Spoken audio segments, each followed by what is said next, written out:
Dongju bermimpi dia sedang dikejar oleh mobil yang berusaha untuk menabraknya.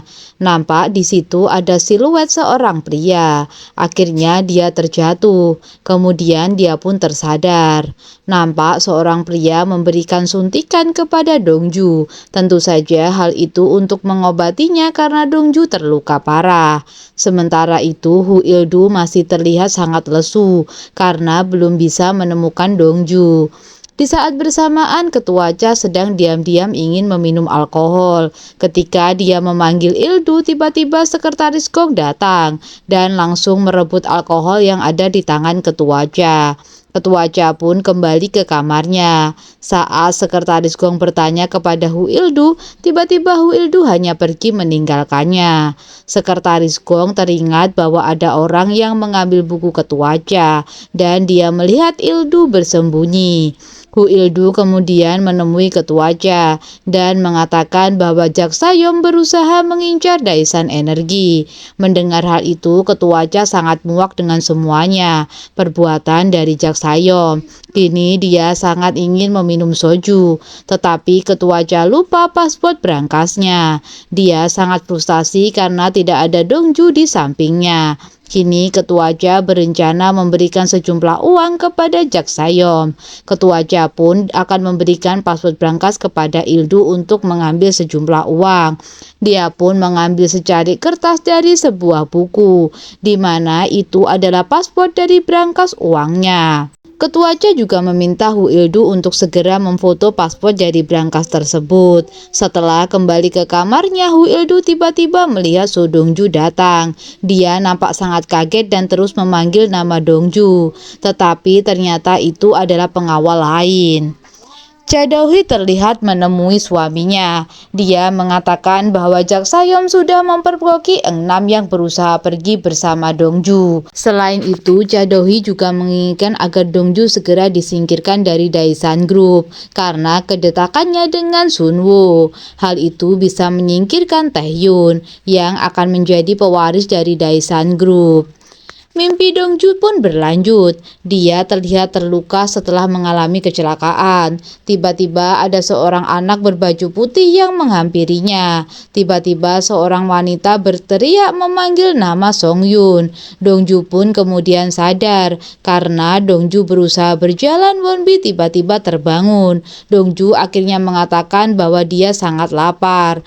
Sementara itu Cha Gukhe diam-diam masuk ke ruangan milik Ketua Cha. Dia berusaha mencari paspor berangkas yang disembunyikan oleh ayahnya. Di saat Cha Gukhe buru-buru akan pergi, tiba-tiba dia menyenggol tempat ballpoint. Ternyata catatan kecil warna pink itu adalah catatan paspor berangkas yang ditulis kembali oleh Ketua Cha. Keesokan harinya, Ketua Cha dan juga Hu Ildu masuk ke ruangannya. Setelah Sekretaris Gong pergi, Ketua Cha akhirnya membuka berangkas soju seperti biasa. Dia meminum 2 butir telur dan juga segelas soju. Hu Ildu juga mengatakan bahwa dia belum bisa membuka berangkas karena paspornya tidak bisa. Ketua Cha baru ingat bahwa dia mengganti paspornya dan akan mencarikan paspor itu untuk Hu Ildu. Di saat Ketua Cha membuka semua buku dan tidak bisa menemukannya, dia kemudian teringat bahwa saat itu Ketua Cha menyimpan catatan kecil paspor baru di dalam kotak pulpen. Kini Ketua Cha akan mencari catatan itu, tetapi ternyata catatan itu sudah hilang. Ketua Cha pun akhirnya menelepon Hu Ildu untuk menunggu Dongju kembali karena hanya dia yang tahu password berangkasnya. Di sisi lain, Dongju sangat lahap saat makan. Wonbi meminta maaf karena tidak bisa membawanya ke rumah sakit.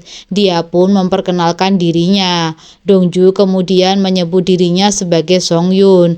Wonbi bertanya kenapa dia tertembak. Itulah alasan kenapa Wonbi tidak bisa membawa Dongju ke rumah sakit. Karena jika dokter mengetahui ada peluru di tubuh Dongju, maka dokter akan melaporkannya kepada polisi. Saat menunjukkan peluru yang sudah dikeluarkan, Wonbi menduga bahwa ada seseorang yang berusaha untuk menyingkirkan Dongju. Tetapi saat ini Dongju tidak bisa mengingat apapun. Wonbi kemudian mengajak Dongju ke lokasi tempat dia menemukannya. Di saat mereka pulang, tiba-tiba hujan pun deras. Dongju teringat akan malam di mana dia dia meminta bantuan dari Wonbi. Saat itu dia terlihat terjatuh menuju rumah Wonbi. Setelah tenggelam, Dongju tiba-tiba tersadar dan naik ke daratan. Dongju berusaha untuk menepi, tetapi akhirnya dia pun terjatuh. Saat itu Dongju berusaha untuk mengikuti Wonbi. Nampak sebuah tumpukan uang di dalam kotak buah. Jak Sayom sangat menyesalkan yang dilakukan oleh Hu Ildu karena dia berpura-pura mendapatkan uang dari ketua Cha. Saat Dongju yang melakukannya, itu semua bukanlah uang Korea, tetapi uang dolar, dan Dongju memasukkannya di dalam kotak kemeja. Jak Sayom kemudian mengatakan keraguannya, apakah Hu Ildu benar-benar adalah orang dari Daesan. Dia justru meminta Ildu untuk menghancurkan brankas milik ketua Cha. Sementara itu Wonbi memberikan jam tangan dan juga gelang milik Dongju. Tetapi saat Dongju melihat tatonya, dia juga tidak bisa mengingat ingatannya. Selain itu, Wonbi juga memperlihatkan jas pengantin yang dipakai oleh Dongju saat dia ditemukan dan memberikan ponsel yang sudah dia keringkan. Kini Dongju berusaha untuk mengaktifkan ponselnya kembali. Di saat bersamaan, Engnam menunggu telepon dari Dongju, tetapi tiba-tiba Haijul datang. Dia pun akhirnya mengejar ibunya karena tidak ingin pergi bersama Haijul. Tetapi ibunya mengatakan bahwa semua itu adalah perintah dari kakeknya. Jika tidak, maka semua saham milik dari Engnam akan diambil kembali. Engnam pun terlihat sangat kesal dan menemui kakeknya. Haijul melihat ponsel Engnam berdering. Ternyata Dongju berusaha untuk menelepon nomor yang ada di ponselnya. Tak selang beberapa lama, Haijul pun akhirnya mengangkat telepon tersebut.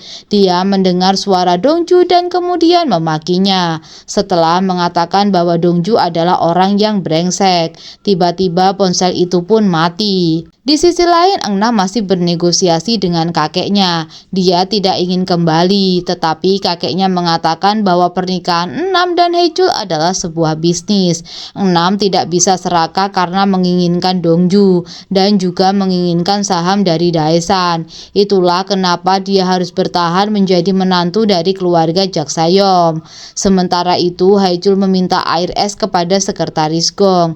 Haijul kemudian membawa ponsel milik Engnam dan menyerahkannya kepada ibu mertuanya. Di saat bersamaan, sekretaris Gong datang membawakan air es. Dia mendengar percakapan Haijul yang mengatakan bahwa Dongju berbohong dengan menyebut namanya sebagai Songyun. Haijul akhirnya bertemu dengan ketua Cha dan Engnam setuju untuk kembali, tetapi ibunya tidak mengembalikan ponsel milik Engnam. Di sisi lain, Hu Ildu mendapatkan laporan bahwa penjaga pantai mencari So Dongju. Nah, sementara itu Dongju dan juga Wonbi berada di sebuah warnet untuk mencari tahu kecelakaan yang diimpikan oleh Dongju. Ketua Cha juga berusaha mengingat password brankas yang dia tulis. Tiba-tiba Hu Ildu datang menemui ketua Cha dan mengatakan bahwa dia dihubungi oleh penjaga pantai yang mencari Dongju karena dia menyewa kapal pesiar, namun kapal pesiar itu tidak kembali di waktu yang ditentukan. Wonbi menduga bahwa Dongju kemungkinan adalah anggota BIN atau semacamnya. Tiba-tiba dia menerima telepon dari reparasi ponsel karena ponsel Dongju sudah bisa diperbaiki. Wonbi pun berterima kasih dan segera membawa ponselnya pulang bersama Dongju. Di sisi lain, Cha Donghui memberikan ponsel Engnam yang hanya bisa digunakan untuk menelepon Dongju. Sebelumnya, Haijul mengatakan bahwa dia menerima panggilan dari Dongju.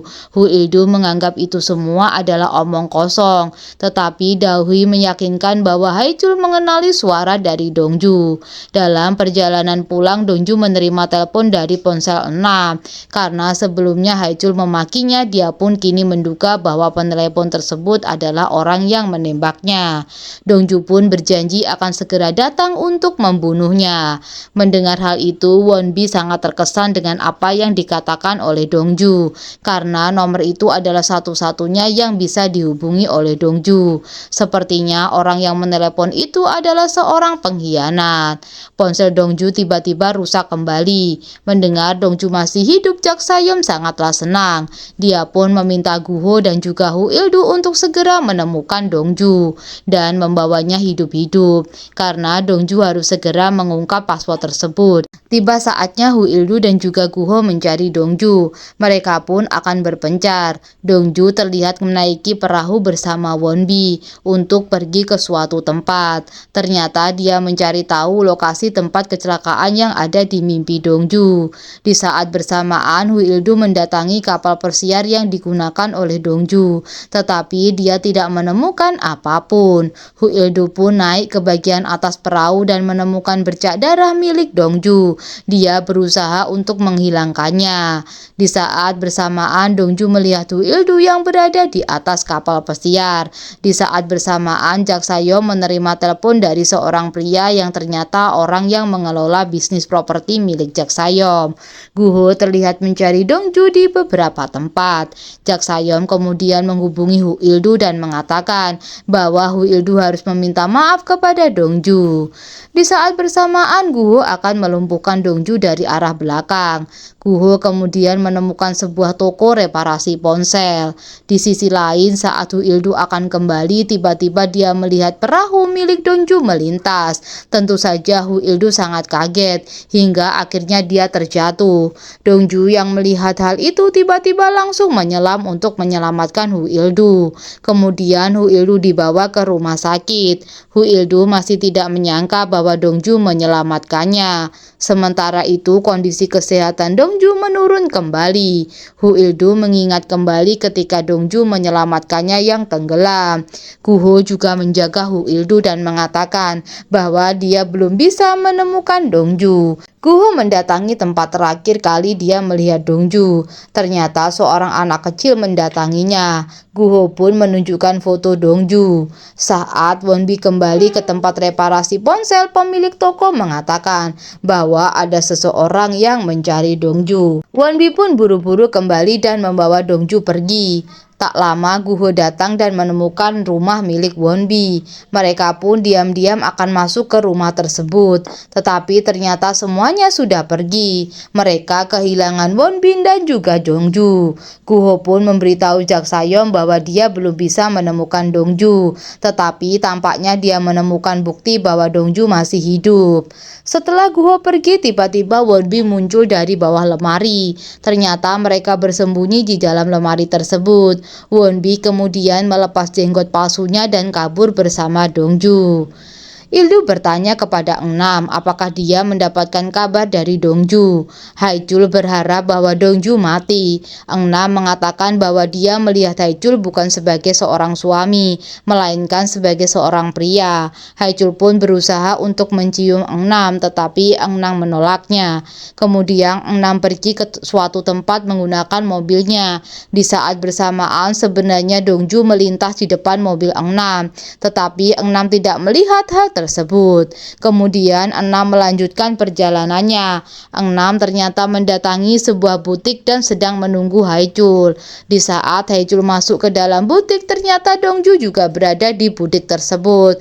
Dongju berusaha mencari tahu identitasnya melalui pakaian yang terakhir kali dia kenakan. Saat Engnam turun dan akan pergi, dia melihat Dongju. Engnam mendengar bahwa Dongju memperkenalkan dirinya sebagai Songyun. Kemudian Engnam mendekati Dongju dan juga memanggilnya. Tetapi saat ini Dongju tidak bisa mengingat apapun dan dia juga tidak bisa mengingat Engnam.